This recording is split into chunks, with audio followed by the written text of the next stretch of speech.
दोस्तों केकेआर के खिलाफ 10 ओवर में मैच हारने के बाद कप्तान महेंद्र सिंह धोनी ने जो बयान दिया है, जिस तरह के लॉजिक दिए हैं, वो इस बात को दिखाता है कि सीएसके के ड्रेसिंग रूम में, सीएसके के टीम मैनेजमेंट में 2025 के आईपीएल में 2015 वाला माइंडसेट दिखाई दे रहा है। 10 साल पीछे की सोच के साथ क्या 2025 में वापसी कर सकती है सीएसके? केकेआर के खिलाफ बुरी हार और लगातार 5वीं हार के बाद धोनी ने क्या कुछ कहा, पहले बल्लेबाजी को लेकर क्या कहा, क्योंकि 103 रन बना पाई सीएसके, इसे लेकर धोनी क्या कहते हैं? पिछले कुछ मैच हमारे फेवर में नहीं गए हैं, चैलेंज बना हुआ है और हमें इसे एक्सेप्ट करना होगा। आज मुझे लगा कि हमारे पास बोर्ड पर उतने रन नहीं थे जितने होने चाहिए थे। जब जल्दी जल्दी विकेट गिरते हैं तो प्रेशर आ जाता है, और जब सामने क्वालिटी स्पिनर्स हो तो खेलना और मुश्किल हो जाता है। हमारी कोई बड़ी पार्टनरशिप भी नहीं बनी। अगर थोड़ी ज्यादा पार्टनरशिप और एप्लीकेशन होती तो हम बेहतर कर सकते थे। तो यहां महेंद्र सिंह धोनी कहते हैं कि थोड़ा बल्लेबाजों को अप्लाई करना चाहिए था, और कितना अप्लाई करेंगे, मतलब टेस्ट मैच टाइप बैटिंग कर डाली चेन्नई के बल्लेबाजों ने, लेकिन परिणाम कुछ नहीं निकला। और आखिरकार कितना धैर्य दिखाएंगे? चेन्नई को जरूरत है धमाकेदार बल्लेबाजी की, लेकिन धोनी कहते हैं कि भैया एप्लीकेशन नहीं दिखा पाए। शुरुआत के 3 ओवर निकाल दिए ओपनर बल्लेबाजों ने, 6 का एवरेज नहीं था जब पहला विकेट गिरा था।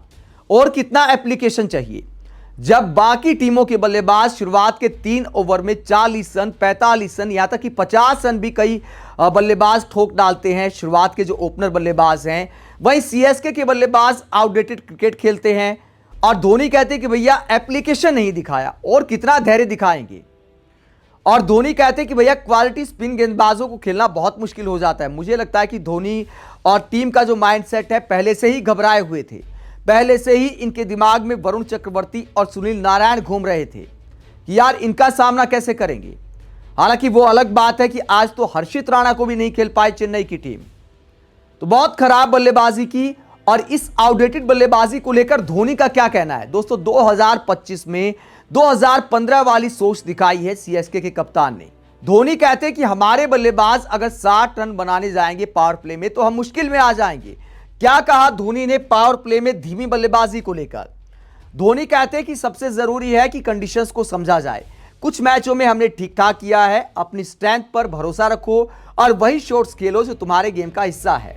किसी और के खेलने के तरीके को कॉपी करने की जरूरत नहीं है। हमारे ओपनर्स अच्छे प्लेयर हैं, वो ऑथेंटिक क्रिकेट शॉट्स खेलते हैं, स्लोग नहीं करते या लाइन के पार मारने की कोशिश नहीं करते। जरूरी है कि स्कोर कार्ड देखकर डेस्परेट ना हुआ जाए। आगे धोनी कहते हैं कि अगर हम हर बार पावर प्ले में 60 रन ढूंढने लगेंगे तो हमारे लाइनअप के लिए मुश्किल हो जाएगा। हमें पार्टनरशिप बनानी होगी, मिडल ओवर्स और लास्ट में कैपिटलाइज करना होगा। और अगर विकेट गिरते हैं तो मिडल ऑर्डर को अपनी जिम्मेदारी अलग तरह से निभानी पड़ेगी। स्लोगिंग को काफी देर तक होल्ड करके रखना पड़ेगा। तो धोनी का यह अप्रोच दिखाता है, यह बयान दिखाता है कि कितना डिफेंसिव अप्रोच है सीएसके का। कहते हैं कि पावर प्ले में 60 रन बनाने जाएंगे तो हम मुश्किल में आ जाएंगे अगर एक आध विकेट निकल गया। बाकी टीमों को आप देखिए, पंजाब की टीम है भैया, विकेट गिरते चले जाएं, मारते जा रहे हैं। केकेआर की टीम है, आरसीबी की टीम है, सब मार के खेलते हैं। कोई इस बात की परवाह नहीं करता कि भैया विकेट गिर जाएंगे तो हम मुश्किल में आ जाएंगे, बाद में होल्ड करना पड़ेगा। जब इंपैक्ट प्लेयर आ गया है, एक एक्स्ट्रा बल्लेबाज आज भी चेन्नई ने खिलाया दीपक हुड्डा को। वो अलग बात है कि देर से खिलाया, अश्विन को ऊपर भेजा, फिर जडेजा को भेजा, फिर खिलाते दीपक हुड्डा को। तो इंपैक्ट प्लेयर के लिए कुछ करने को बचा ही नहीं था। तब तक तो बंटा धार हो चुका था, कुछ ओवर बचे थे। ठीक है, 120 रन बनाते थे दीपक हुड्डा, उससे ज्यादा क्या ही करते।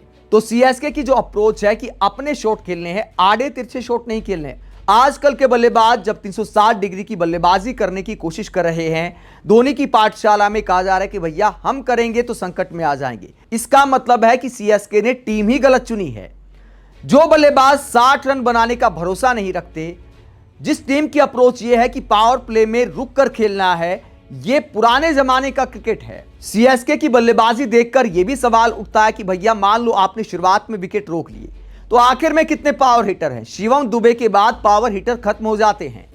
धोनी की पावर हिटिंग उन्हीं मैचों में देखने को मिली है, या तो जो मैच चेन्नई की पहुंच से बाहर चले गए हैं, या फिर जो सामने वाली टीम की पहुंच से बाहर चला गया मैच, उसमें धोनी एक आध छक्का मार देते हैं। लेकिन जब टीम मुश्किल में होती है तो फिर बड़ा मुश्किल होता है धोनी के लिए या बाकी बल्लेबाजों के लिए पावर हिटिंग करना। जो इस बात को दिखाता है कि इस टीम में अच्छे मैच फिनिशर हैं ही नहीं, और जरूरत पड़ने पर तो कम से कम पावर हिटिंग करनी चाहिए। एक मैच धोनी और विजय शंकर ने जो हराया था, 11वें ओवर से लेकर 19वें ओवर तक बल्ला नहीं उठाया, जबकि रिक्वायर्ड रन रेट 13 से ऊपर था जब धोनी आए थे क्रीज पर। उसके बाद 16, 17, 18 मतलब पहुंच से बाहर चला गया, तब जाकर आप शॉट लगाने की कोशिश कर रहे हैं। तो देर से बल्ला उठाने का फायदा क्या है? तो समस्याएं चेन्नई के सामने बहुत सारी हैं, लेकिन यह अप्रोच सरासर गलत है कि भैया पावर हिटिंग करेंगे, 60 रन बनाने की कोशिश करेंगे तो संकट में आ सकती है हमारी बल्लेबाजी। यह डिफेंसिव अप्रोच को दिखाता है। दोस्तों, 100 बात की एक बात है कि चेन्नई ने टीम ही सही नहीं चुनी है। टीम में सारे मीडियोकर खिलाड़ी हैं। ऊपर से आप शुरुआत कर दिए रचिन रविंद्रा, ओडीआई में शानदार प्रदर्शन के दम पर आईपीएल में इतने महंगे बिके हैं। हालांकि न्यूजीलैंड की एक आसान पिच पर सेंचुरी लगाकर शायद उन्होंने ज्यादा हवा बना ली, और यही वजह है कि ऑक्शन में टीमें उनके पीछे गई और चेन्नई ने उन पर भरोसा किया। लेकिन एक मीडियोकर बल्लेबाज नजर आते हैं जो ओडीआई के हिसाब से तो अच्छा है, लेकिन टी20 का प्लेयर नहीं है। डेविन कॉनवे की बात करें, उनके कुछ आईपीएल अच्छे गए हैं, लेकिन वो भी तभी इंपैक्ट करते हैं जब दूसरे छोर पर धुआंधार बल्लेबाजी हो। डेविन कॉनवे को मैं बहुत खराब बल्लेबाज नहीं मानता हूं, लेकिन मीडियोकर बल्लेबाजी उन्होंने भी इस आईपीएल में की है। इसके बाद बात करते हैं राहुल त्रिपाठी। हिलते ज्यादा हैं, रन कम बनाते हैं, क्रीज पर बस हिलते रहते हैं, और उनकी फॉर्म भी हिली हुई है। जो डोमेस्टिक के बाकी टूर्नामेंट है, फिर कहूंगा कि चाहे सैयद मुश्ताक अली ट्रॉफी हो, चाहे विजय हजारे ट्रॉफी हो, चाहे रणजी ट्रॉफी हो, किसी ट्रॉफी में उनका बल्ले से कोई कमाल नहीं है। बहुत सारे ऐसे बल्लेबाज हैं जो आईपीएल से बाहर है, जिन्होंने राहुल त्रिपाठी से अच्छा परफॉर्म किया है डोमेस्टिक सीजन में। इसके बाद शिवम दुबे की बात करें तो स्पिन गेंदबाजों को लप्पे लगाने में माहिर हैं, लेकिन क्वालिटी गेंदबाजों के सामने मुश्किल पिच पर मुश्किल हालात में शिवम दुबे के बल्ले से ऐसी कोई पारी हमने नहीं देखी है। रविंद्र जडेजा उतना असरदार नहीं रहे बल्ले से जितना पहले रहा करते थे। अश्विन का मेन काम गेंदबाजी करना है, लेकिन आप ये उम्मीद करें कि अश्विन जाकर बल्ले से हमें मैच जिताएंगे तो फिर यही हाल होगा जैसा सीएसके का इस आईपीएल में हो रहा है। वहीं कप्तान महेंद्र सिंह धोनी के बारे में क्या कहा जाए। सीएसके के फैंस का दर्द इस बात को अपने आप में बयां करता है, जो धोनी की इस बात से नाराज हो गए हैं कि भैया हम इंतजार करते हैं कि थाला आएंगे, मैच जिताएंगे, लेकिन थाला है कि मैदान पर उतरने को तैयार नहीं होते हैं। बस पिक्चर पोज देते रहते हैं ड्रेसिंग रूम में खड़े होकर, और कहते कि भैया जडेजा तू जा, तू मैच जिता। उसके बाद कहते अश्विन तू जा, तेरी बारी है। लेकिन धोनी नहीं जाते। धोनी तब जाते हैं जब मैच तकरीबन सीएसके हार चुकी होती है। केकेआर के खिलाफ मैच में भी 9वें नंबर पर बल्लेबाजी करने आए। बताइए वहां जाकर क्या उखाड़ लेंगे महेंद्र सिंह धोनी। अगर आपको खेलना नहीं है तो इससे अच्छा था कि आप रिटायर हो जाते, किसी युवा विकेटकीपर को मौका देते। एक से एक टैलेंट है भारत में, सिर्फ विकेट कीपिंग के दम पर किसी की भी जगह नहीं बनती है, आजकल आईपीएल टीम हो या फिर इंटरनेशनल क्रिकेट हो। अगर आप एक अच्छे बल्लेबाज नहीं हैं, मैं ये नहीं कहता कि धोनी अच्छे बल्लेबाज नहीं हैं, बिल्कुल धाकड़ बल्लेबाज हैं, जाने माने मैच फिनिशर हैं, लेकिन खेलने जाएंगे तब तो मैच खत्म करेंगे। अब तक धोनी की इस आईपीएल में जितनी बैटिंग देखी है, क्वालिटी गेंदबाजों के सामने वाकई स्ट्रगल कर रहे हैं, एकदम टेस्ट मैच टाइप बल्लेबाजी करते हैं। तो ये आउटडेटेड क्रिकेट है, और धोनी का जो बयान है आज के मैच के बारे में और अपनी बैटिंग अप्रोच के बारे में, अपनी टीम की बैटिंग अप्रोच के बारे में, बिल्कुल आउटडेटेड क्रिकेट है। और पता नहीं स्टीफन फ्लेमिंग को प्रेस कॉन्फ्रेंस में फिर क्यों गुस्सा आ गया था कि क्या आप सोचते हैं कि हम मॉडर्न डे क्रिकेट खेलना नहीं जानते, क्या हमारी बल्लेबाजी आक्रामक नहीं खेलना जानती? अगर आप ऐसा सोचते हैं तो आप गलत हैं। ये बात स्टीफन फ्लेमिंग ने प्रेस कॉन्फ्रेंस में बोली थी। लेकिन मैदान पर साफ तौर पर चेन्नई आउटडेटेड क्रिकेट खेल रही है, और धोनी का बयान भी इस बात की तस्दीक करता है। आप केकेआर के खिलाफ हार और लगातार 5वीं हार के बाद धोनी के इस बयान को लेकर क्या सोचते हैं? कमेंट बॉक्स में अपनी राय जरूर दें। साथ ही देखते रहे पब्लिक मीटर, चैनल को सब्सक्राइब भी करें। नमस्कार।